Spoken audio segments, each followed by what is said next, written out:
नमस्कार दोस्तों, आज के हमारे इस वीडियो में हम आपके लिए भाई बहन के पवित्र त्योहार रक्षाबंधन की एक बहुत सुंदर कहानी लेकर आए हैं। एक समय की बात है, किसी नगर में एक साहूकार के 3 बेटे 3 बहुएं रहते थे।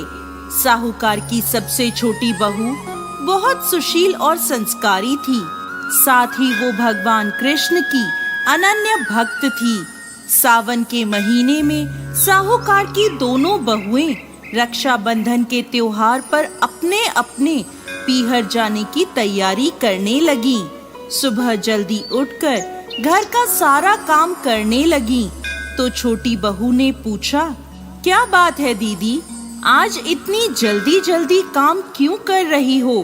तो उसकी जेठानियां बोली, कल रक्षाबंधन का त्योहार है, हम सभी को अपने अपने भाई को राखी बांधने अपने पीहर जाना है। तेरा तो कोई भाई नहीं है, तू क्या जाने रक्षाबंधन के त्योहार का महत्व, भाई बहन के रिश्ते का महत्व। छोटी बहू को ये बात बहुत बुरी लगी और वो भगवान श्री कृष्ण की प्रतिमा के समक्ष खड़ी होकर खूब रोई और बोली, यदि मेरा कोई भाई होता तो आज मैं भी अपने पीहर जाती।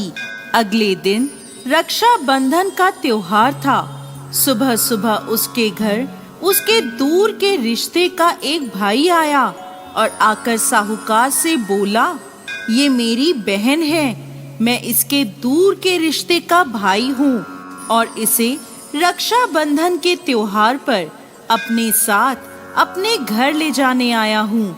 तब साहूकार का बेटा बोला, लेकिन इसका तो कोई भाई नहीं है, तुम कौन हो? उसके समझाने पर साहूकार और उसका बेटा मान गया और छोटी बहू को उसके साथ भेजने को तैयार हो गए। परंतु छोटी बहू के पति के मन में कुछ शंका थी। वो बोला, आप इसे ले तो जाइए, परंतु इसे वापस लेने मैं खुद आऊंगा। ऐसा कहकर उन्होंने छोटी बहू को उसके भाई के साथ रवाना करा। रास्ते में चलते चलते छोटी बहू ने अपने भाई से कहा, भैया तुम इतने सालों तक कहाँ थे और पहले मुझसे रक्षाबंधन पर कभी राखी बंधवाने क्यों नहीं आए? तो उसका भाई बोला, बहन मैं 7 समुंदर पार परदेश में कमाने गया था।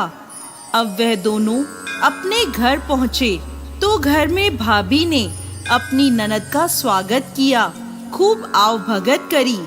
फिर उन्होंने रक्षाबंधन का त्योहार मनाया। ऐसे ही हंसी खुशी समय बीत गया। एक दिन छोटी बहू का पति उसे लेने उसके घर आया। महल जैसा घर और ऐशो आराम देखकर वो चकित रह गया। भाई और भाभी ने उसकी खूब आवभगत करी। अगले दिन सुबह सुबह भाई और भाभी ने उसे उसके घर के लिए रवाना किया।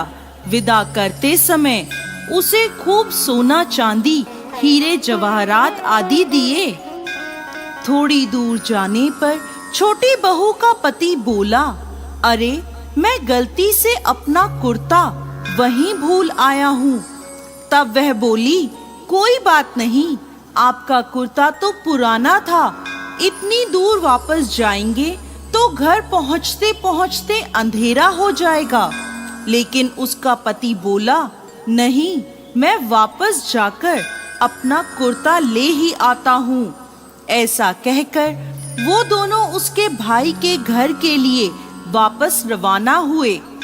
जैसे ही भाई के घर के पास पहुँचे तो वहां उन्होंने देखा, भाई के महल नुमा घर की जगह एक पीपल का बड़ा सा पेड़ है और उस पेड़ पर छोटी बहू के पति का कुर्ता टंगा है। ये देखकर वो बहुत नाराज हुआ और अपनी पत्नी से बोला, ये क्या काला जादू है? कौन था वो जो तेरा भाई बनकर तुझे यहाँ लेकर आया था? मुझे तो शुरू से ही शक था, इसीलिए मैं तुझे लेने आया था, बता कौन था वो। ऐसा कहकर वो छोटी बहू को मारने लगा। इतने में तेज प्रकाश के साथ भगवान श्री कृष्ण वहां स्वयं प्रकट हुए और बोले, मत मारो इसे, ये मेरी बहन है। हर साल रक्षाबंधन के त्योहार पर ये मुझे राखी बांधती आई है और अब मैंने इसका भाई होने का फर्ज निभाया है। इसे मैंने अपनी बहन माना है। छोटी बहू और उसका पति हाथ जोड़कर श्री कृष्ण के चरणों में गिर गए। तो दोस्तों, कैसी लगी आपको आज की हमारी ये कहानी? हमें कमेंट बॉक्स में लिखकर जरूर भेजिएगा और साथ ही साथ हमारे इस चैनल को सब्सक्राइब करना ना भूलें। जय श्री कृष्ण।